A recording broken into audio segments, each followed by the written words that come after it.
Hey there, story seekers. Welcome to episode 30 of Ms. Story Mystery. And believe me, this one's packed with some seriously spine-chilling encounters. From a bizarre winged creature lurking in the treetops, to a shadowy figure that haunts a childhood memory, and strange footsteps creeping through empty houses. It's time to dive deep into the unknown. Whether you're a skeptic or a believer, these stories will have you questioning reality and checking over your shoulder. So, grab a snack, settle in, and let's get into it.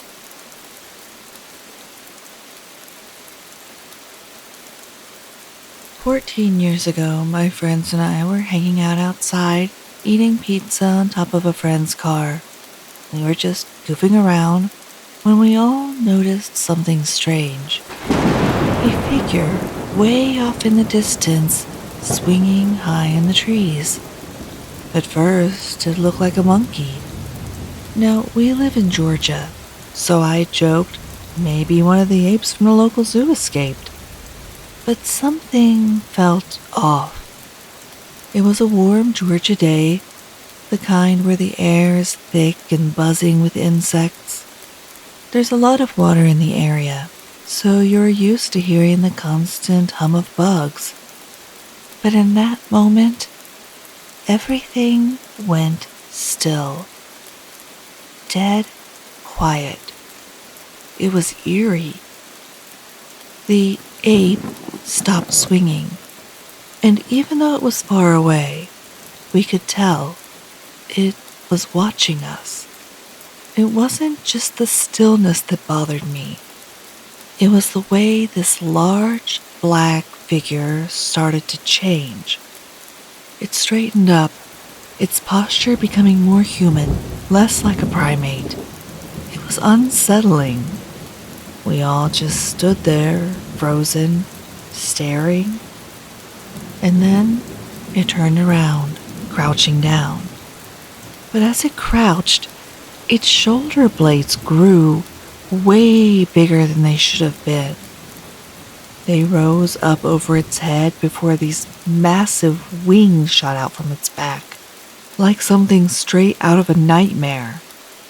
And then it leapt off the branch and flew away.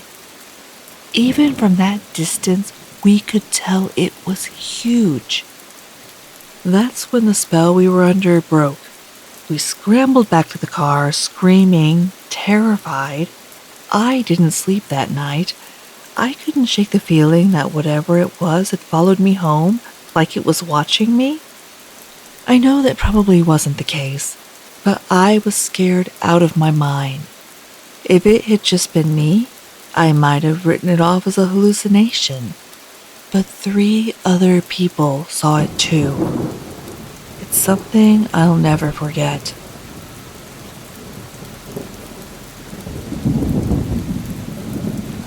This story marked the beginning of a whole string of paranormal events that would happen in my old apartment. In the early 90s, a few of my friends and I lived in this old apartment building, probably built back in the 50s or 60s.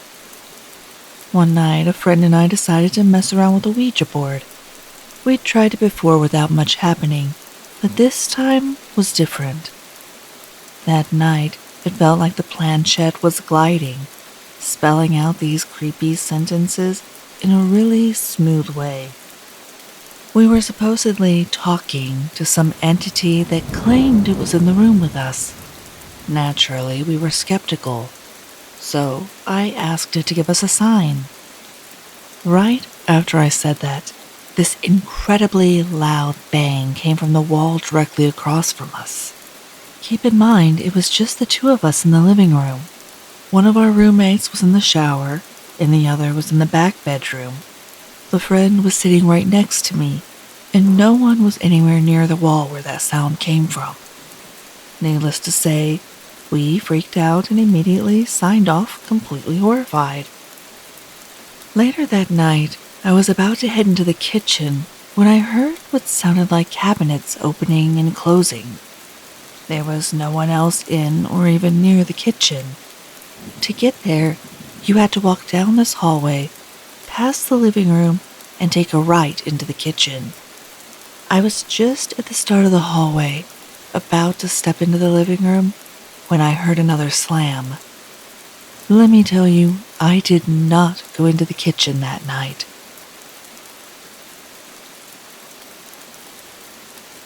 When I was a kid, I used to sleep with my bedroom door slightly open, and my mom would always leave the hallway light on. One night, I couldn't fall asleep, so I was just lying there staring at the door. That's when I saw it. A shadowy figure silently slipped out of my sister's room and floated down the hallway toward my parents' room. It was tall, thin, and completely cloaked in what looked like a hooded robe made of pure darkness. As far as 10-year-old me could tell, it had no face. I froze, letting the instinct to stay perfectly still take over. For some reason, the figure didn't come into my room, and honestly, I'm glad it didn't. Years later, when I was a teenager, I found out there was more to the story. Something I didn't witness. This is what my mom told me. When the figure entered my parents' room, it didn't leave right away. It hovered there, just looking down at them. Then, out of nowhere, both my mom and my dad woke up at the same time and came face to face with the shadowy figure. And just like that, it booked it straight into the nearest wall and disappeared. My dad, being the skeptic he is, immediately went into denial and somehow went back to sleep. But my mom, she still wonders what that figure was and why it was there. I haven't seen it since, and as far as I know, neither have my parents.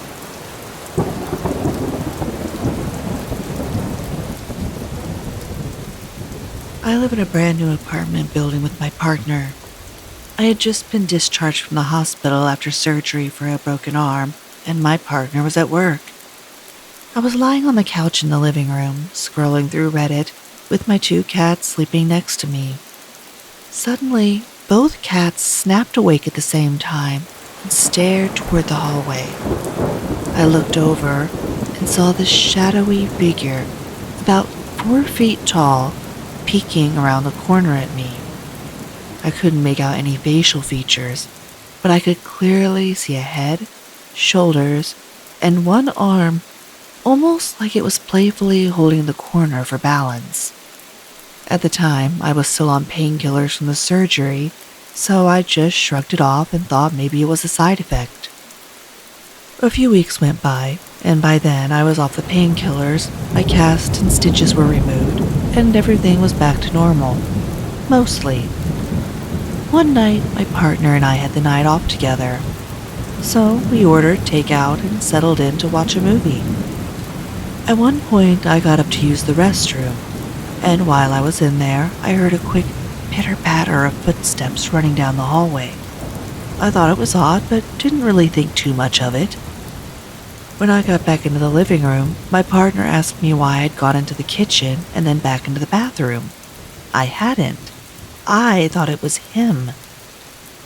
A few nights later, we were in bed, just starting to doze off, when suddenly my partner sat bolt upright and rushed toward the bedroom door. It was cracked open just enough for the cats to come and go, and I rolled over, startled, asking what was wrong. I heard footsteps, and it waved at me. What waved at you? I asked, confused. Someone making a shadow in the nightlight. It waved at me through the crack in the door. We both got up and cleared the entire apartment. There was no one there. But since then, the cats have become obsessed with the hallway closet. They'll sit there crying or just staring, doing that typical weird cat thing where they act spooked for no apparent reason. It's not the creepiest experience by any means, but I can't figure out why there's this sudden presence in a brand new building. Something about it just doesn't add up.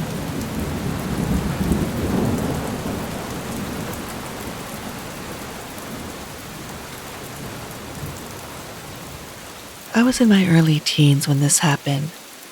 It was a Friday evening during the summer, and I was home alone. Usually on Fridays, I'd go with my parents and sister to help out at their workplace, but this time, they took my sister and left me at the house.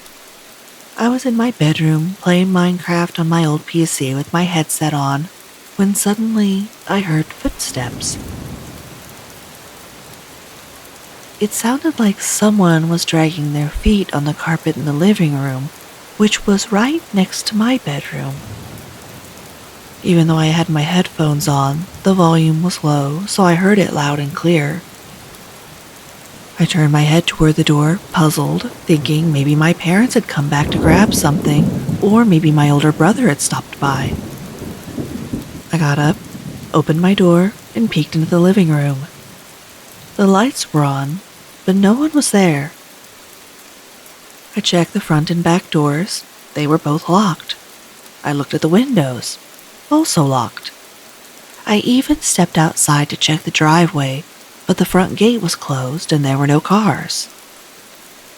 I walked through every room, turning on lights and checking every corner, even the closets, but there was nothing. Everything was exactly where it had been, like no one had even been inside. So I called my mom and asked if she had stopped by the house. She said no, they were already at work.